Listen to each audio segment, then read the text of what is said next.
Assassinators, this is Super Ninja Austin back here for a wrestling news video. And that's the day after Thanksgiving. Like still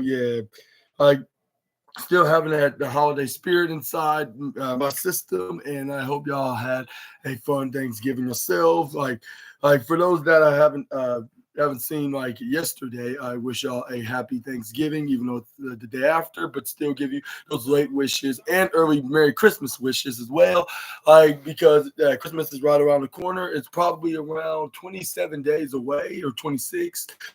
He's 26 days away. Correct me if I'm wrong in the comments, but yeah, it's gonna be 26 days away from today, and we're and we're gonna and today we're gonna be talking about the wildest and intriguing news stories and rumors that you assassinators need to know, like always, of course. But let's start things off with Jade Cargill's legitimate injury status remains unclear amid conflicting after conflicting reports, like in and reports suggested that Jade Cargill was written off WWE television following a brutal attack on SmackDown as she suffered a legitimate injury. However, conflicting reports have emerged as the legitimacy of Cargill's injury is now under question. In the latest Wrestling Observer newsletter, Dave Meltzer mentioned that conflicting stories are circulating regarding Jade Cargill's injury status. Some suggest the injury is legitimate, but even Cargill's close friends don't seem to know the details. A WWE executive stated that the injury is real, like while others claim it was just a setup for backstage drama. This comes after Dave Meltzer initially reported that the injury was real and that Cargill would likely be sidelined for at least 3 months. This was followed by WrestleVotes, reporting that WWE was considering stripping Cargill and Bianca Belair of the women's tag team championships. However, PW Insider contradicted this by reporting that Jade Cargill isn't actually injured, and the attack was purely part of a storyline. This was only added to the confusion about Jade Cargill's status, as it's still unclear whether she is actually injured or if it's all part of a storyline. What One theory suggests the mystery attacker could be part of a future storyline leading to Jade Cargill and splitting up. However, whether Cargill is truly injured, or not, remains unclear. WWE will likely reveal their plans, for her situation in time. So all fans can do is wait and see what will happen in the end. And what are your thoughts onto this latest injury from Jay Cargill? Do you think it's legitimate, or do you think it's all part of this setup storyline, on who could be an attacker? Which I think it is part of a storyline, but it's a legitimate injury, which I heard it's like a neck injury.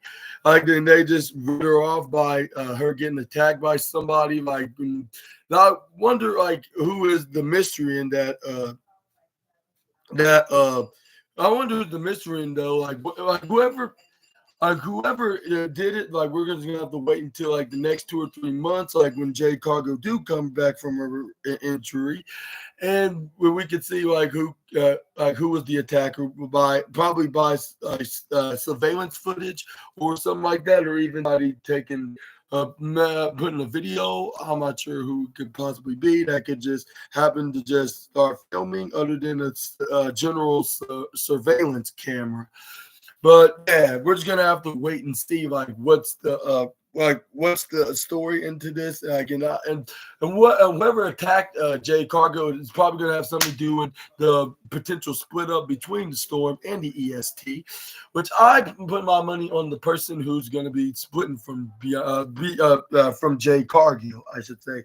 And that is none other than the EST herself. Not trying to throw fingers out, but just looking at given the reports of eventual split up in the future dream match at WrestleMania 41. It's just not a coincidence that they decided to written her off, even for her having a legitimate injury. It's very peculiarly interesting that they decided to written her off by who attacked her. And since that they're gonna have to have her relinquish the women's tag team titles anyway, so it would make sense to do it in this way, like with her being written off of TV for quite some time, and yeah, written off TV, and then once he comes back, they're gonna reveal who exactly the attacker is. Whether if they have some hidden camera footage, or even this culprit will reveal themselves and attack Carter in the process. But we're gonna figure that one out it's soon. But let me know in the comment section right down below who could if this any of this happens, who do you think it might be, and how they're gonna reveal themselves to be the attacker being caught on camera, or when them attacking Cargo yet again. Let me know about that, yeah, right down below. But let's go to Brian Danielson news, with his wrestling future in limbo as neck surgery could sideline him for over a year. Brian Danielson's transition away from full-time wrestling hasn't been smooth as the former AEW World Champion faces a potential career-altering Dave Meltzer. Danielson may need neck surgery, a procedure that could sideline him for over a year. Depending on the severity of the damage and the type of surgery required. Appearing on the Nikki and Brie Garcia podcast,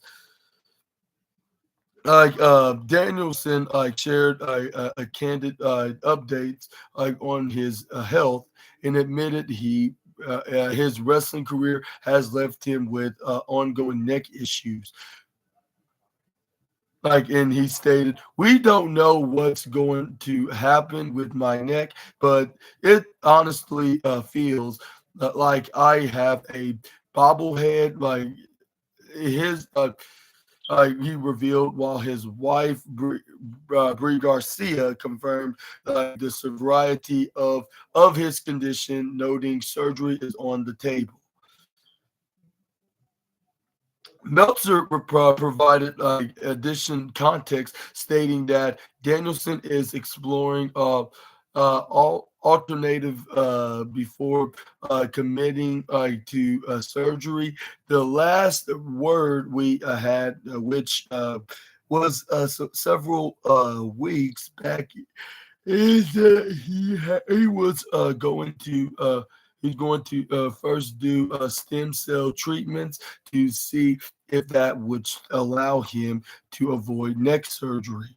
Meltzer reported, should surgery become unavoidable, Danielson could be out of action for a year or more, leaving his wrestling future uncertain. Despite the challenge, or despite the challenges with a huge capital plural, Danielson remains deeply connected to wrestling. "I still wake up in the middle of the night with ideas for wrestling." He admitted, showing that his passion for sport remains undiminished, even as his body demands a break. The American Dragon been through this before, like having previously retired in 2016 due to a concussion like issues before making a remarkable comeback.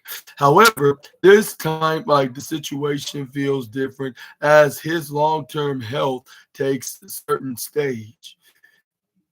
Fans are left wondering if surgery will take Danielson out of the ring indefinitely, or if the stem cell treatments will offer a quicker path like to recovery.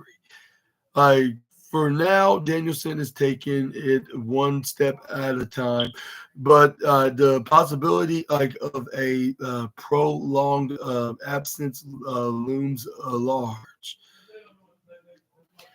But like, do you think that Danielson do need surgery? Like regardless, like if he takes the stem cell treatment, or do you think the stem cell treatment is gonna be the one that's gonna help him like with this? Do you think the stem cell? Stem treatment is gonna be more better than surgery, and is gonna get him recovered more quicker and more better? But I don't. But I don't think. But I don't know like what to say about this at the point. I would say I wish him the very best on which decision that Danielson's going to be making, like in his road to recovery. I guess you could say with him having very bad neck issues, just like from like over a decade ago, like when nearly ended his career completely. But luckily, like a couple of years later, he confirmed that he is indeed cleared, and he's been wrestling ever since until his last match against John Moxley for the AEW World Championship, where he dropped the title to him.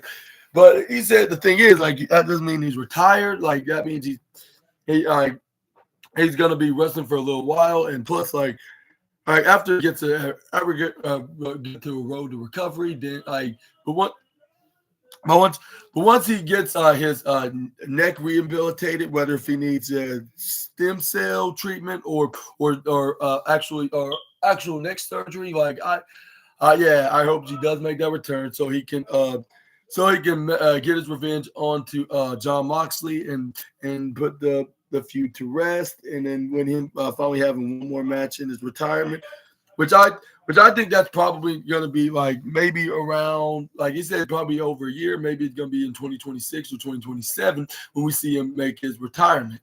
Maybe it could be 2026 because given that's the 10th year anniversary when he retired originally due to force of retirement, like due to his neck injury that they thought they would never wrestle again. But like here, we see him still wrestling, like with him making a huge comeback in 2018. He's been in a lot of matches, even had one more world title run with the other company, which is WWE. Like when he in his tour of making a comeback, like with him facing the likes of Kevin Owens, Sami Zayn, and Big Cass, even AJ Styles, The Miz, like a former and a past rival, like in his beginning of his WWE career, The Miz, of course, and this is where he got back in the title scene. He beat AJ Styles, but in a heel tactic in the old that time until the following WrestleMania in 2019 at WrestleMania 35, which Kofi kicks at his moment is Kofi Mania. But this is where then he. But this is where then we got what's his name?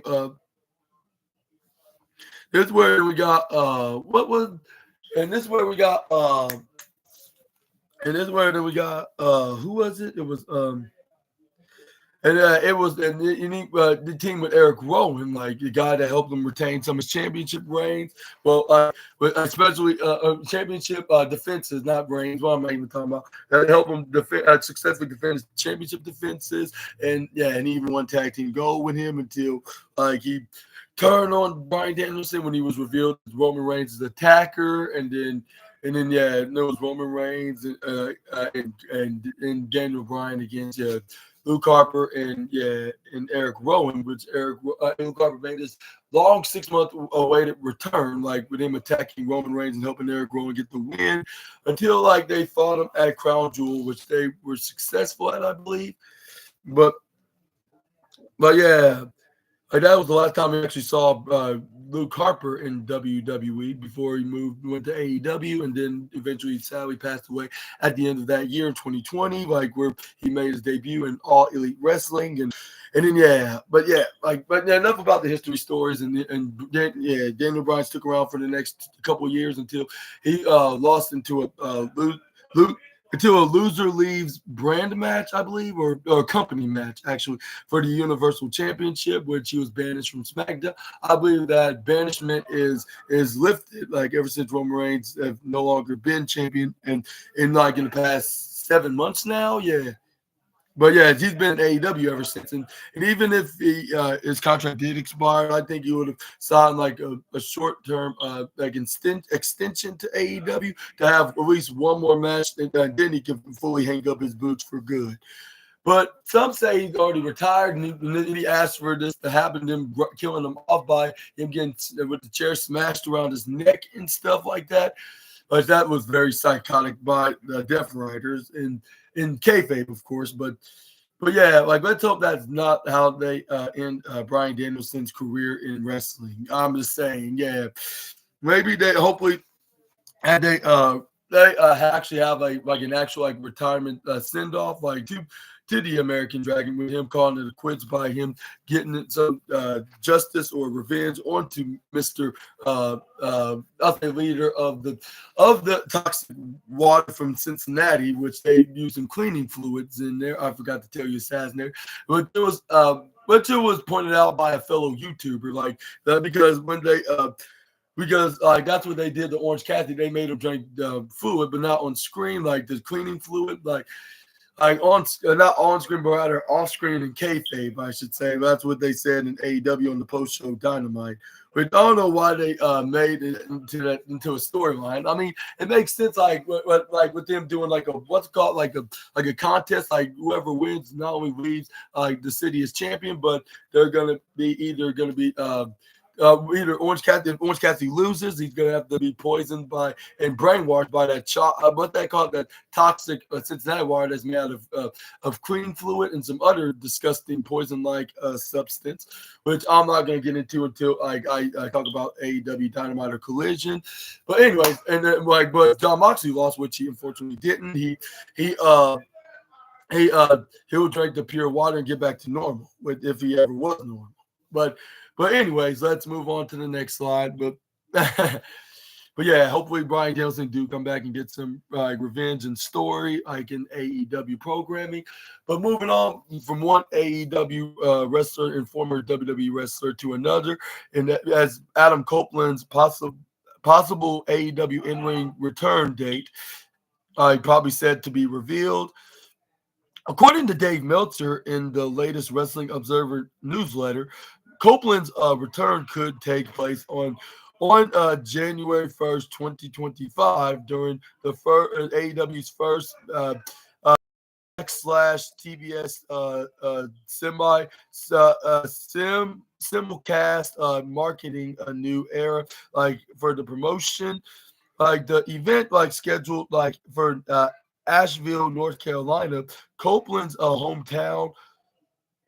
I could set the stage for his comeback after a brutal injury earlier this year. They are heavily pushing January 1st in Asheville as the first Max slash TBS simulcast as the start of the new era. Meltzer shared, given it's in Asheville, it would make sense for it to be Adam Copeland's return.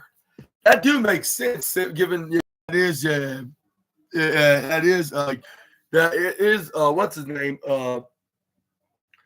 given that it is Adam Copeland's home city, that he's resigning in, so why not do it there? If you wanted to make a huge comeback for the guy, and it is gonna be the first simulcast of broadcast of AEW Dynamite on both TBS and Max. So why not just do it right there? That would make sense. maybe we could see him maybe like start a feud with Christian Cage, like he does cash in his contract that he won in that gauntlet match at AEW All In, like like finally cashing in on someone like John Moxley or Darby Allin in a screwy fashion. Well, if it's John Moxley, I'm not sure if it will be in a screwy fashion, but we could see them like revisit their feud, but this time for the AEW World Heavyweight Championship. And do you agree on this? Like, do you think it should be on the first? I sure think it is. But do you agree with Dave Meltzer? It will indeed be like on the first like of January, and and since it's gonna be like a big like I'll say what's that like some kind of a big episode of Dynamite like for one it's gonna be the first Wednesday night show of the year of 2025, and second and it's gonna be on Max like simulcasting like onto with alongside TBS, like it's kind of reminds me like but it's like a part time of what WWE's going to be doing Monday Night Raw on the first Monday of January. I believe that's why AEW, that's probably the partial reason why AEW is doing it, no pun intended. But it's the facts like on that matter, like they're trying to be featured on a very popular streaming service next to Netflix, which that's what HBO Max is, or just Max. Yeah, that's what they're basically are. Like they're like probably the streaming giant, like if not like the second place spot, like if I'm not sure if they're second or tying with Netflix, but yeah, like that would make sense to do it that like to have it on the first, like to be the first show on Max, like especially whoever does not have cable, they can watch it on streaming. Or whoever only have like a streaming platform to watch the wrestling show, they could just watch it on to Max. Yeah, which that's very convenient. But yeah, let's move on. Like and talk. But like what was the reason why Adam Copeland's been absent has been he's been out of action like since May following a devastating leg injury during a steel cage match against Malachi Black at Double or Nothing for the TBS. Like he like the former champ was limping from the top on the steel cage and attempted to smash through a table only to land awkwardly and broke his leg. I think it was most specifically tibia bone. But I heard that despite the medical clear, Copeland's schedule is packed. It was previously reported he's currently filming the second season of Disney Plus Percy Jackson, the Olympian, through January, which could limit his ability to make an in-ring appearance. However, since the event is in Asheville, and falls on a Wednesday, Meltzer noted it would make sense if he doesn't have filming. But yeah, do you think that this is gonna be the day he could be making that return? Which I assume he will be making his return, even if he's gonna have a limited schedule, like with him making the Percy Jackson series on Disney Plus.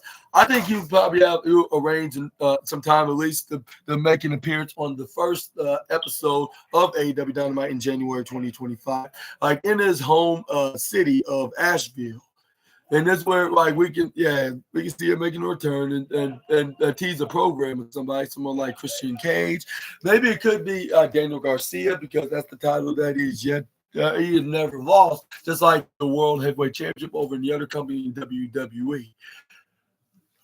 Where he could be a heel version try to win the championship back, but only for Daniel Garcia to retain and him putting him over in a passing of the torch moment. That's probably the second thing that I could predict him to doing, in what program he could be featured on, in his return, next to Christian Cage being the AEW World Championship, and they'll be feuding over that. But anyways, Copeland himself is inching to return to the ring during a Thanksgiving interview with the Leafs Nation, like he reflected like on his injury, like with humor and determination, like in and and he mentioned my brain forgets I'm 51, but my reminded me, yeah, you just jumped from 21 feet, uh, 21 feet, asshole. That's technically 3 stories. Like you're 51, quit it. Like he, while joking on himself, but I feel good. I'm ready to get back at it and to get busy again with speculation like surrounding his return heating up. Like fans are counting down to January 1st to see if Copeland like will make his triumphant comeback in front of his home crowd. And do you, and and will we see Adam Copeland like we'll be making that return again? But yeah, somebody keep asking that. And like, and like, what I should be asking, like, do you think that he's gonna be quit doing like high risk maneuvers? Which I think he's gonna be doing that, and they'll probably for the best. Like maybe it's not like like maybe it's not like a wise idea to him continue to do such. I think it's for the best for him to lay off the highest risk of maneuvers. I think he should roughly could just only do like top rope maneuvers, on my opinion. Maybe he should be sticking to doing like generic top rope maneuver off the top rope, like because like even if it could be a high risky maneuver, but at least it'll be better than jumping like over 3 stories like on the steel cage. Like, even if it's on a cushion, like you never know. Like he could twist, break, or bend, like or dislocate, like anything, like in his body, like if he's not careful and safe. So it's So yeah. Like it's better to be safe than sorry, I guess. But anyways, we got news about Goldberg and Vince McMahon nearly coming to blows in backstage confrontation. WWE Hall of Famer Goldberg had two runs with the company and saw uh, varying degrees of success, but was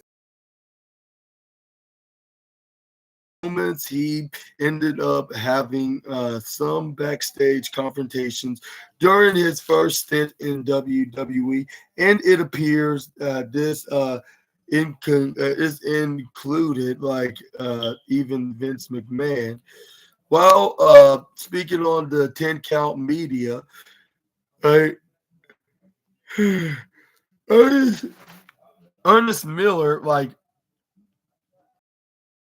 about a backstage confrontation between Goldberg and Vince McMahon. Like the issues started when Goldberg got into a argument with John Laurinaitis in the locker room. Goldberg was upset about how he was being pushed and expressed his frustration by flipping over like tables.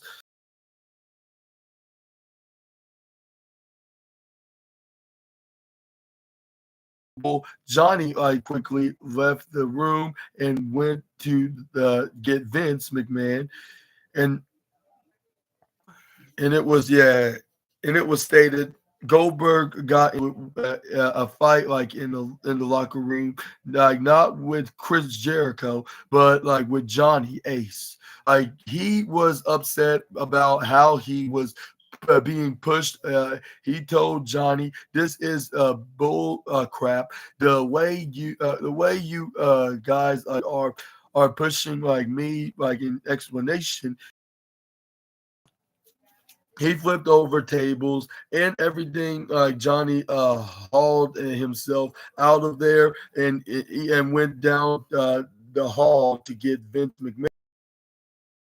Arrived like he Goldberg was still furious and said he was done and ready to leave WWE. McMahon tried to calm him down, but Goldberg continued to argue. Vince stood his ground and told Goldberg that if both of them like were this angry, like there might be some furnitures moving like in the room. Like the tensions between them were high, and it led to a heated standoff. And it was yeah, and it was added like on the same report, like after Vince McMahon like walked out, like Ernest Miller went on to talk about to Goldberg, like who was still upset. Goldberg mentioned how Vince McMahon had come like in like as if he for a fight, saying he could easily take him down if it came to that. Well, Goldberg's anger was clear. Miller noted that McMahon was afraid of the situation, mentioning like when Vince came in, like Goldberg was still furious. He told Vince, "I'm leaving." An explanation, like leaving in an explanation point. Let me rephrase that. I should say in an explanation point, like I'm done like with this explanation point. Like Vince like try in explanation, I should say, yeah, that's what I should say. That's probably the better term. But anyways, Vince like tried to calm him down, saying, "Listen, just relax." Like, but Goldberg wasn't having it uh, uh, with a with a period, like, and Vince like then said like with a comma, like, look, like in comma, like the way you're throwing the things around and angry. Like Vince stood up to Goldberg, and they had a tense. No, what I'm talking about. Like this was what's his name, Ernest Miller. Like after like Vince walked out, I went in to talk to Goldberg. Goldberg looked at me and said, "Man, do you so boldly?" And yeah, he had when Vince walked into the room, he had his suit on, like he took off his jacket right there in the hallway. I handed it to someone who rolled up his sleeves and went in like he wasn't like backing down. Like Vince was ready to go head to head with Goldberg, saying like something like, "If I'm as mad as you are, there's going to be some furniture moving in here." Like it was intense, but also kind of funny how Vince handled it. Despite all this, Goldberg previously admitted that he would be internally grateful to Vince McMahon. The WWE Hall of Famer is currently getting ready for his retirement match next year, and that remains his focus. Like at the moment, like but fans are certainly surprised that Goldberg and McMahon had such a heated confrontation backstage. And are you Assassinators shocked, Miller, that that we got Vince McMahon and Goldberg nearly got into a backstage altercation? And who do you think would have won this fight if things went followed up into according to their intentions? Like after like after their heated argument, like which to start off with him and John Laurinaitis, which I wonder what was the reason why they got into an argument in the first place. Now thinking about it, but I'm probably gonna skip into that for now and let you guys just put your speculations in the comment section right down below. But yeah, that's very interesting to hear this like about like this story about yeah go this time when Goldberg and McMahon got into a backstage fight, like yeah, which they nearly got into physical fight, but maybe like it got stopped at the right time. But moving on, we got the next news is AEW's commentator Jim Ross like gives praise to the current TBS champion and New Japan Strong Women's champion, and says, hails CEO Mercedes Moné's AEW Full Gear match as her best yet, which most of us can agree on, like including the host of the podcast himself. But anyways, AEW Full Gear delivered a showdown like that fans like won't forget, as Mercedes Moné defended her TBS title against Kristen Statlander in a match that had the wrestling world talking. The hard fought bout, getting praise like from fans, and reflected Ross reflected on his earlier comments about Monet, clarifying his belief that she hadn't yet reached her full potential, like in AEW, like and he added, all I was ever saying was we haven't seen the best of her yet. That is absolutely true. He explained like meaning like that there's a significant upside like to this young lady like who has a great look, great presence, and then all of a sudden like on Saturday night we saw the best of Mercedes Moné. It was very impressive. The match showcased Monet's athleticism, charisma, and ability to rise to the occasion, leaving fans eager to see what's next for the reigning defending AEW TBS champion. With this performance under the limit, like for Monet, like as she continues to cement her legacy in AEW. But do you agree with Jim Ross that we had the best match up to date? Well, I don't think he's the only guy that you should be like, along with even Antonio Schiavone even said that on the latest AEW Dynamite on the post show episode and Thanksgiving Eve edition of the Dynamite show, and a couple other wrestlers and everybody on YouTube, even my fellow YouTubers, said that was the best match that the CEO has ever had yet in her AEW run, which I totally agree. That's probably number one. Like even over her matches with the likes of Willow Nightingale, Stephanie Vaquer, and who's the other one that she had a really good match with? Oh yeah, Dr. Britt Baker DMD and All In.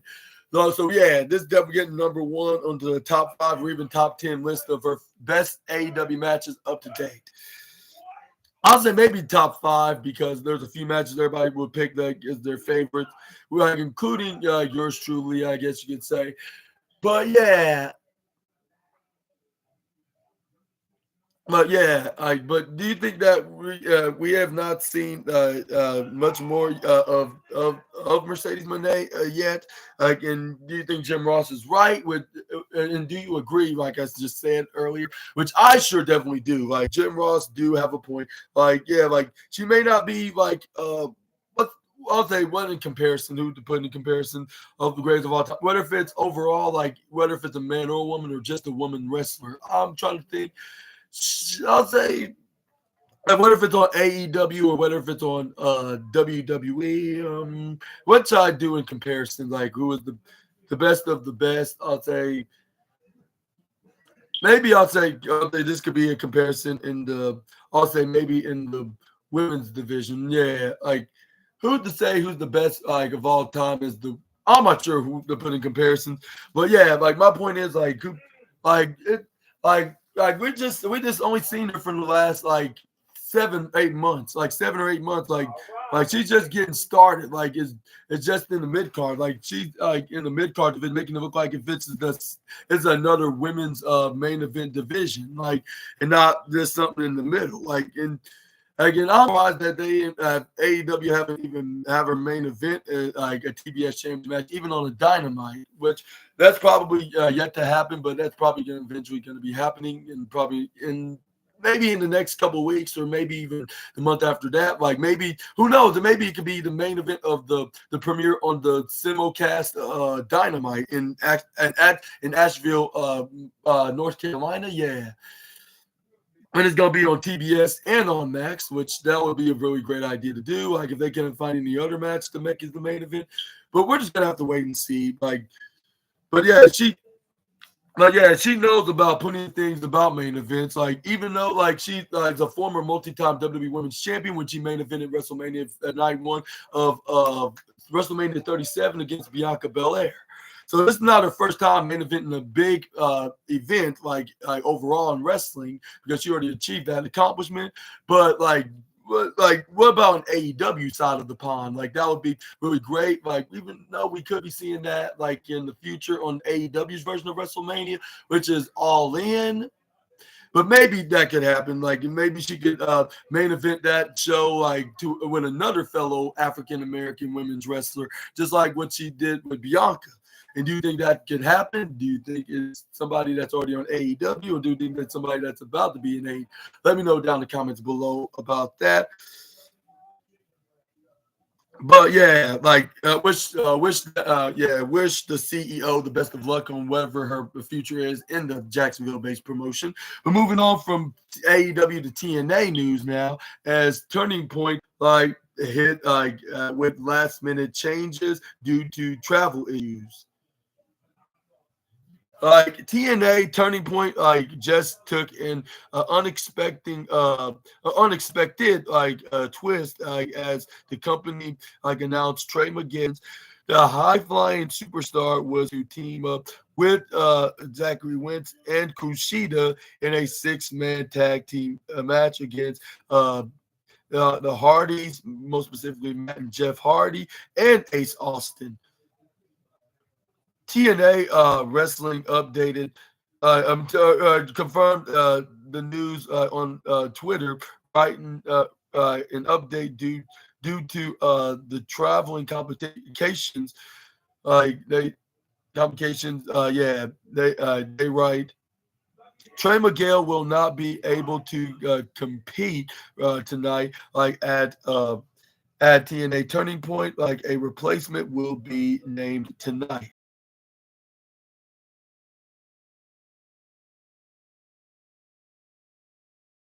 What was shaping up to be a show-stealing bout. Turning Point's lineup still backs plenty of Turkey Bowl match. Here's the update card. TNA Turning Point on November 29th lineup. We will be seeing the TNA World Champion Nick Nemeth will put this title on the line against Eddie Edwards. And we got the Turkey Bowl match between PCO versus Johnny PCO versus John Skyler versus Joe Hendry versus Eric Young versus Brian Myers versus Hammerstone. And then we got a 2 out of 3 falls TNA Knockouts World Championship match between Masha Slamovich defending her title against Jordynne Grace, I guess in some kind of a rematch, because but she dropped the title to Slamovich earlier, a month or two ago, back in October, was it? I think, yeah. But anyways. Well, no, it was in September, I think, because right after she lost the title, she went to NXT, yeah. And she teamed with the baby faces like Kalani Jordan, Zarya, Stephanie Vaquer, and Julia, and others. But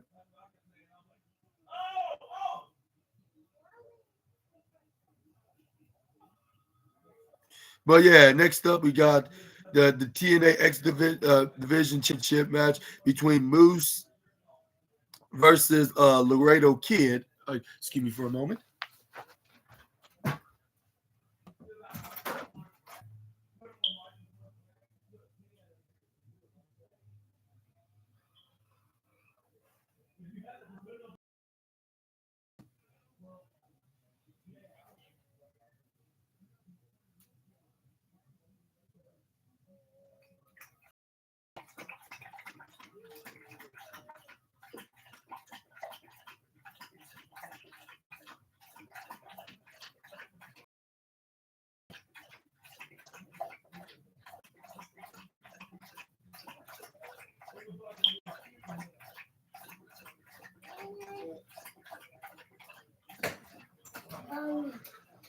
Okay, I'm following you.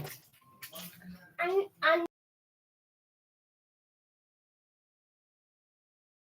that bucket. Okay, but Uncle,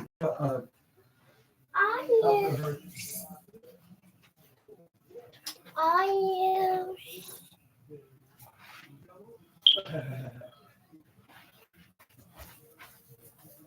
okay, it's ready for you out in the living room. no, it's not. It goes in my dad's bedroom. Oh, okay. Uh, but anyways, Assassinators, where we got uh X Division champion Moose defends his title against Laredo Kid. We got the Hardys taking on and Ace Austin against Zachary Wentz, Kushida, and a mystery replacement partner to fill in for what's the name for Trey Miguel. Like because due to travel issues, he cannot make it in time for the show. And also we got Mike Santana against Frankie Kazarian, and we got Rosemary versus Zaya Brookside versus what is it, Savannah Evans, like in a triple threat match. TNA fans can expect plenty of surprises as Turning Point delivers its signature blend of high stakes like action and drama. Like with Miguel out, the mystery of his replacement adds an extra layer of intrigue to into a already stacked event. As reminder, Ringside News will have live coverage as the event goes available. What are your thoughts on the what are your thoughts on tonight's pay per view, and who's going to be the replacement of Trey Miguel? And Kushida against the Hardys and Ace Austin. Let me know down in the comment section right down below. That's a good question. Like, I wish I watched much of TNA. I might have an idea or follow it like much. Then I would, definitely would have a theory on who it could possibly be. But unfortunately, I don't have no idea who it could possibly be. But moving on, we got some Becky Lynch news, like with her revealing like she fought WWE's original plans for her pregnancy announcement. WWE star Becky Lynch is is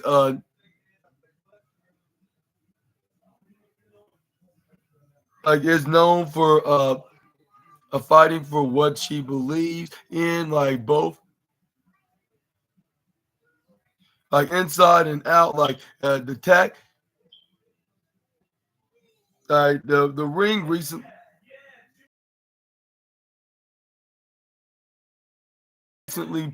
like the former Raw Women's Champion, recently recently the former Raw Women's Champion opened up about the original and bizarre creative plans for her memorable pregnancy announced on Monday Night Raw in 2020, in a interview with the Vulture. Lynch reflected on this segment where she revealed her pregnancy and vacated the Raw Women's title and naming Asuka fresh off her Money in the Bank victory the new champion. While the moment remains iconic, Lynch shared that the original creative was widely different and, in her words, very bad. She explains the whole was in the early stages of her very hor, hor, hor, hormonal hormonal I was ready to I just punched somebody while joking you got to know what heals to die on when you're early early weeks of pregnancy, like you don't like know like those heels, like you die on all of them. I was ready to fight, and I thought it was better than it was otherwise, intended. Her decision to punch back like against the creative team ultimately resulted in a more heartfelt and genuine moment, resonating like with fans like around the world. Lynch's emotional segment announcing her pregnancy remains one of the most talked about moments in WWE history. And what are your thoughts on Becky Lynch's revelation on what was originally supposed to be happening in her in her her way to drop the title to Oscar that would possibly would have cashed in on her, and that's how quick immediately ridiculous because plus that she was a baby face, like even if this did made sense in some capacity, like with her challenging a reporter, like that's like more like a heelish move rather than a baby face one. Like so why would Becky Lynch would even challenge a reporter? It just don't make any sense. It's very nonsensical. But luckily Becky Lynch like fought hard to prevent this from happening and just saying like, no, this is very bad and very ridiculously, very ridiculously bad. Yeah, which that's the right words to put it. Because like, why would she want to challenge a reporter? Like, even if she beating everybody in the division, that just don't make any sense. That's a reason why the report, their backstage quarters, they decided to have an announcement. Like, whoever wins the Money in the Bank briefcase will be the new Raw Women's Champion, be crowned the next day from the Money in the Bank match when they were at the headquarters. It was Asuka with Becky Lynch revealing it by referring herself as a mother when she told Asuka like, go ahead and be a warrior while I become a mother. And this is where Asuka couldn't even believe it. She even said in the interview, she haven't not known about this. And I want to ask you this question because I don't think I mentioned this on my podcast. This is one of the things I probably haven't even mentioned was, but yeah, let me know what your shocking reactions in the comments. But I was shocked. I'm shocked that excuse me. But I was kind of shocked. Like when I heard this from Becky Lynch, I was like, "Why is she dropping the title at first when she revealed that she's the new Raw Women's Champion, Asuka was?" And then this one, right when she said, like when I started back in 2020, back on that day, like I'm like, "What?" Like you really just said that, and that's where even Asuka was very excited for, Becky Lynch for becoming a mother because she knows about parenting because she's one herself. As a matter of fact, she's a single mother. That's what she said in the interview about that same interview when she revealed that she was shocked. But I think they did a better move. I think they made the better move with Asuka. You got Asuka being revealed as the new Raw Women's Champion that way, like with her. And besides, like how Asuka, even if they safely hit maneuvers, or like Asuka safely hit the maneuver on Becky Lynch, I don't think it would be a smart idea to have a fight because you never know what could happen. It don't even have to be a match. Like with her, with her, what's it called? Like with something like with her, like accidentally like slipping or falling on somewhere hard, and then she can suffer the miscarriage. So this was probably the smart move to do it like that anyway, genuinely. And this is where, this is where it'll be more tragic, like if that happened. But luckily that didn't happen. It ended up like it did, and I'm very happy about it. But moving on, we got Lillian Garcia reveals she was legitimately injured by Stephanie McMahon's slap. Like Lillian Garcia has been back like a part of WWE of the WWE family since October, and and has been like responsible for several iconic moments in WWE history. This includes her. It appears Garcia was legitimately injured by McMahon's slap. And while speaking on the 10 count media, Lillian Garcia revealed that she was injured after Stephanie McMahon slapped her during a segment where she explained that she was told to keep her mouth shut during the slap, but didn't think much about it and stayed in character because her mouth was open the slap caused her jaw to move leaving it bruised for a while but luckily it wasn't dislocated, but it hurt to eat for some time. She also remembered hearing that Beth Phoenix once had her jaw dislocated by a slap from Victoria, like showing showing how serious these slaps can be. And yeah, this is what the ring announcer stated on the interview, where it hurt that the slab looked great on television, which was the most uh, uh, important thing. Garcia, more the most important thing that Stephanie McMahon was very apologetic backstage, checking if Lillian was okay and saying sorry multiple times. Lillian uh, reassured her saying it wasn't a big deal and that it looked amazing on screen. However, she admitted it was partly her fault for not keeping her mouth shut as she was told. And she added, well, they didn't tell me to keep my mouth shut. When she slapped me, I was in character, so I didn't think twice about it. But let me tell you, when you have your mouth open, and get such an intense slap, my jaw moved, and I think that would happen.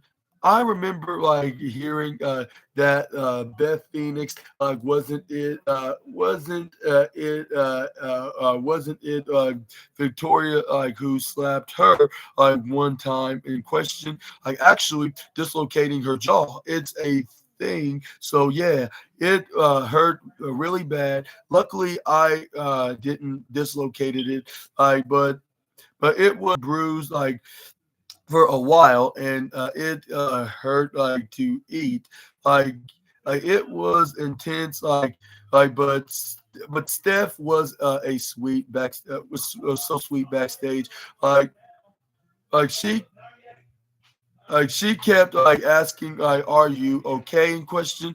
I am so sorry, I am so sorry. I was like, no, no, no. It looked amazing, and that's what we need to focus on, how great it looked on TV.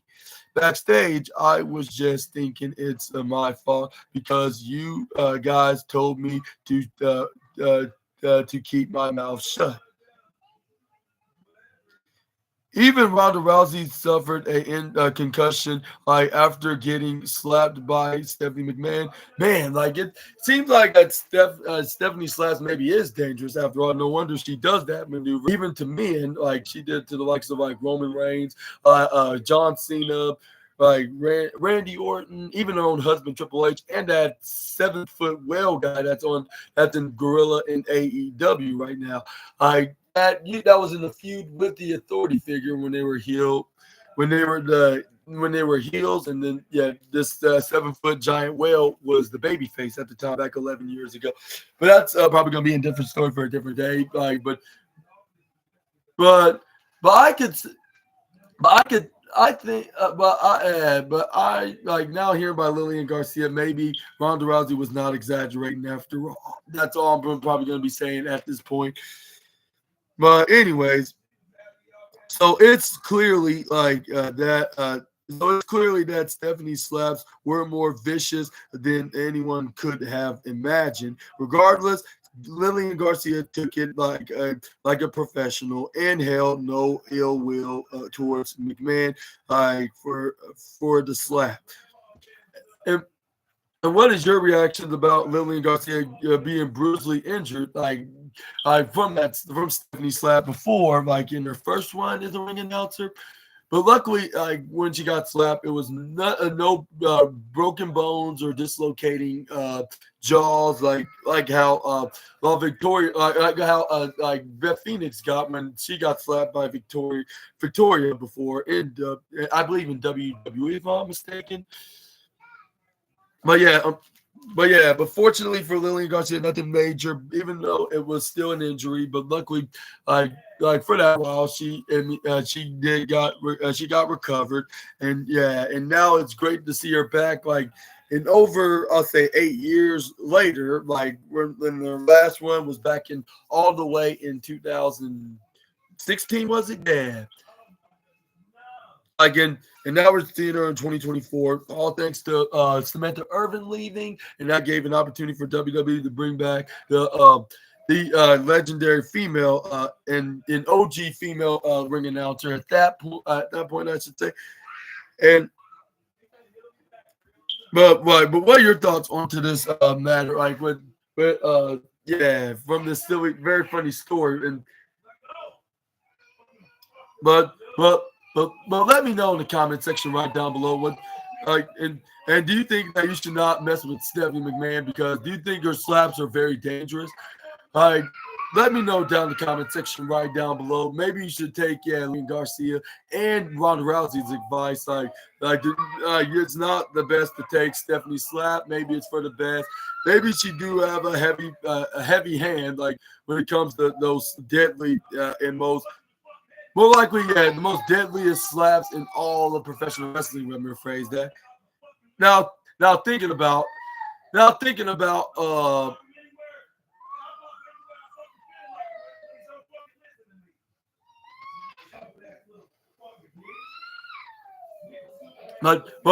let me know down in the comment section right down below. But I guess that'll be it for now, Assassinators. I hope y'all enjoyed the video, and let me know in the comments what's your favorite news story on this list, which I would have to give it to Jim Ross, giving high praise to Mercedes Moné, because it was true stuff. That was her best match of the day, and she got 3/4 of justice for us moneymakers, like from what crimes that Chris Statlander committed in the law of professional wrestling, and also and what.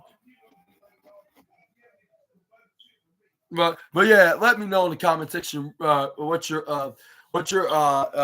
favorite news story, and do you think it is it this being do you think this news story is your favorite in particular, or is it something else that I just mentioned on this list? That's from the Ringside News article. Let me know in the comments down below. I'd like to hear them right here on this video in particular, and I'll gladly give you hearts up, like if you do comment anything, like what if it's like a favorite news video or anything about the news story in particular, or anything like in wrestling related. Yeah, just leave a comment. I'll like to read it, and I'll like to give you a hearts up, and I'll gladly give you some type of thank you response, I guess you could say, whether if it's an emoji or in words, or another term like appreciated or whatever. I will gladly give you that comment in response, of course. But let me know in the comments. Subscribe onto the SNA channel for more SNA content. And make sure to check out the go home edition of Friday Night SmackDown, where we're gonna be seeing plenty of good matches, like in segments, like even though it was pre-taped. And some of y'all like probably heard my spoiler video, be like, but Austin, why are you making a review video anyway? All right, well, that's because like I still like one I love making review videos on this like especially like if it's not like a special occasion like or any other commitments that I need to be working on doing like that's gonna have to skip a night to make the podcast video or like or yeah, or even being Christmas or whatever, like particular holiday that every that